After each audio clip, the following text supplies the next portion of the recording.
अस्सलाम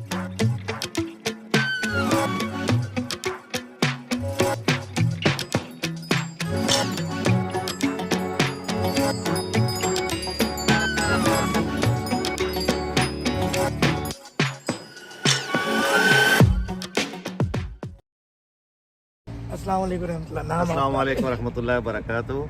मैं fly lieutenant Hasan airport से रिटायर्ड हूँ और यहाँ पे सिक्योरिटी ट्रेनर हूँ। यहाँ अबू धाबी में मफरक में सिक्योरिटी को तालीम दे रहा हूँ। तो अल्हम्दुलिल्लाह मैंने तकरीबन लगभग 2 महीने के नज़दीक है जब डॉक्टर फहीम साहब सऊदीया जा रहे थे उम्रा के लिए, तो उस वक्त मेडिसिन ली थी। तो तकरीबन विद इन 2 मंथ जो है ना मेरी डायबिटीज़ कंट्रोल हो गई है। अभी 74 से 108 110 तक आ रही है। अल्हम्दुलिल्लाह इसी तरह इंशाल्लाह परहेज़ जारी रखेंगे। तो अब सबसे ज़्यादा है कि परहेज़ जारी रखें और उससे इंशाल्लाह बहुत जल्दी अफाका हो जाता है। तो उम्मीद है कि अभी इंशाल्लाह जो है ना सारी जो है पहले जब आपने दवा शुरू की थी, जब अंग्रेज़ी दवाएं खाते थे आप, मैं तकरीबन 2 कैप्सूल खा रहा था डायबिटीज़ के सुबह और शाम के टाइम पे। वो बिल्कुल मेडिसिन छोड़ दी है अभी सिर्फ। उन दवाओं के साथ शुगर कितनी रहती थी आपकी? वो तकरीबन पहले 250 270 ऐसी रहती थी। तो अभी जैसे ख़त्म की है तो उसके बाद अभी नॉर्मल। अब अंग्रेजी दवाओं से भी जान छूट गई, शुगर भी कंट्रोल हो गई। वहाँ पे एलोपैथिक मेडिसिन। अच्छा, एक सवाल मेरा आपसे भी आएगा, मेरे पुलिस वाले भाई से पहले एक क्लेम करता हूँ मैं। क्लेम ये है कि जब आप अंग्रेजी दवा खाते हैं तो सिर्फ ग्लूकोमीटर में और लेबोरेटरी टेस्ट में शुगर कंट्रोल आती है, जबकि पेशाब का ज़्यादा आना, कमज़ोरी होना, काम में दिल नहीं लगना, चिड़चिड़ापन, गुस्सा, चेहरे पे बदरौनकी आ जाती है, मर्दाना कमज़ोरी, दीगर कमज़ोरियाँ भी हो जाती हैं, हाथ पैरों में दर्द, बहुत सारी चीज़ें।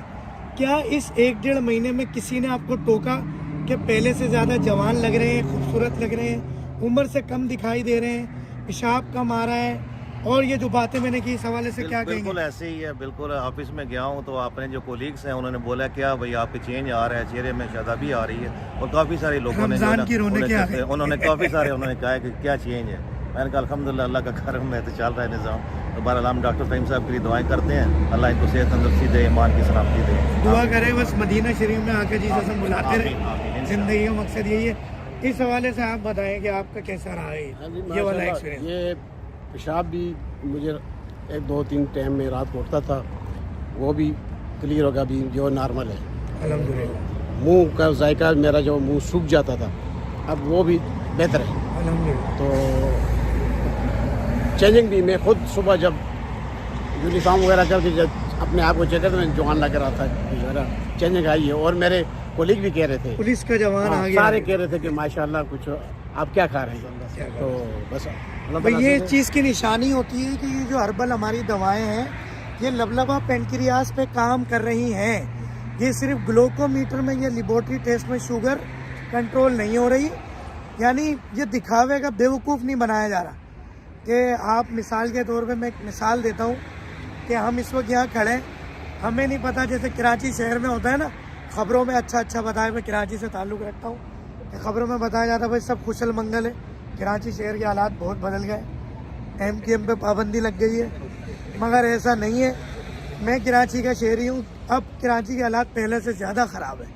बस हड़ताल नहीं होती, पहले हड़ताल होती थी मगर हम भत्ता नहीं देते थे, हमें फायरिंग करके मारा जाता था, मगर वो मखसूस लड़ाइयाँ थी। ये नहीं था कि एक मोबाइल और एक पर्स के लिए जान जाती थी, आप भत्ता नहीं दो तो जान जाती है। अब हालात बहुत ख़राब है। अब ये है कि अगर आपके पास कोई चीज़ आप लेके बाहर नहीं निकल सकते, तो ख़बरों के अंदर तक ठीक है। तो ये अंग्रेज़ी दवा जस्ट लाइक मुस्बत रिपोर्टिंग जो कही जाती है ना, कि भाई मुस्बत रिपोर्टिंग करनी है, असल जो हालात है वो नहीं बताने। तो हमें देखें, अल्लाह ताला ने, मेरा ये कहना है, अल्लाह ताला ने इंसानी जिस्म में 12 बड़ी फैक्ट्रियाँ और छोटी लादादाद फैक्ट्रियाँ बनाई हैं दवाएँ बनाने की। कई दफ़ा बचपन से ऐसा हुआ होगा, आपको बुखार हुआ, आपके पाँव में कील घुस गई, कांटा घुस गया, आप गिर गए, चोट लग गई, आपने दवा भी नहीं ली, डर के मारे घर वालों को बताया भी नहीं, आप ठीक हो गए, तो आपने तो कोई दवा नहीं खाई, आपने तो कोई इंजेक्शन नहीं लगाया। तो अल्लाह ताला ने जो फैक्ट्री बॉडी में बनाई हुई है वो काम करती है, उस मुकर्ररा जगह पर पहुंच के आपको ठीक करती है। मगर जब हम अंग्रेज़ी दवा खाते हैं आपकी बॉडी सुन्न हो जाती है, मुतालिका मर्ज, मुतालिका जगह, वो पैथोजिन, वो ऑर्गन, वो टिश्यू, वो सेल नहीं बता पाते आपके CNS को कि ये मर्ज हो गया है, यहाँ पे हमें ज़रूरत है। मेरा ये मानना है दर्द अल्लाह ताला की नेमत है, درد نہیں ہوگا تو ماں بچہ نہیں جن سکتی. درد نہیں ہو ہارٹ اٹیک کا نہیں پتہ چلے گا. گردوں میں درد, پیٹ میں درد, سر میں درد, یہ میسیجنگ ہے, یہ انڈیکیٹرز ہیں. تو یہ رابطہ منقطع کر دیتی ہے انگریزی ادویات. تو ہم اس رابطے کو بحال کرتے ہیں اور جو قدرتی فیکٹری ہے اس کو طاقت دیتے ہیں تاکہ قدرتی انسولین بنے, آپ کا پینکریاس, لبلبا اور جتنی بھی بیماریاں ہیں وہ قدرتی طور پر ٹھیک ہو جائیں. تو یہ اللہ تعالیٰ کا انعام ہے, آپ لوگ موجود ہیں, یہ ریوارڈ ہے. تو ویڈیو بنانے کا مقصد چیزیں ریکارڈ پہ لانا ہے. پیسے ہزار طریقے سے کمائے جا سکتے ہیں, جھوٹ دھوکا کوئی مسئلہ ہی نہیں ہے. یہ ایک کار خیر ہے, ایک جہاد ہے اس وقت کہ یہ موذی امراض کے خلاف ہم ایک جنگ لڑ رہے ہیں. آپ نے اس میں سپورٹ کرنی ہے دعاؤں سے, لائک شیئر سبسکرائب سے بھی دل کرے اور لوگوں کو بھی بتانا ہے. اگر آپ سمجھتے ہیں, میں یہ کہتا ہوں نبی کریم صلی اللہ علیہ وسلم کی حدیث شریف ہے کہ میری امت میں خیر قیامت تک رہے گی. تو اگر آپ نے یہ دعا کرنی ہے, یا اللہ آقا جی صلی اللہ علیہ وسلم کی اس دعا کو دیکھتے ہوئے جہاں امت میں خیر ہے نا مجھے وہاں لے جا. اور آقا جی نے فرمایا کہ قیامت تک, جب تک قیامت کا نزول نہ ہو جائے, ہر بیماری کی شفا ہے. جس دن قیامت ہوگی اس دن سب مریں گے, بیماریاں ہوں گی لا علاج, اور پھر کوئی ٹھیک نہیں ہوگا, پھر بیماریاں لگیں گی. مگر ابھی وہ وقت نہیں ہے, ابھی بیماریوں کا علاج موجود ہے. تو یا اللہ جہاں علاج موجود ہے ہمیں وہاں لے جا. السلام علیکم ورحمۃ اللہ وبرکاتہ. صلی اللہ علیہ وسلم.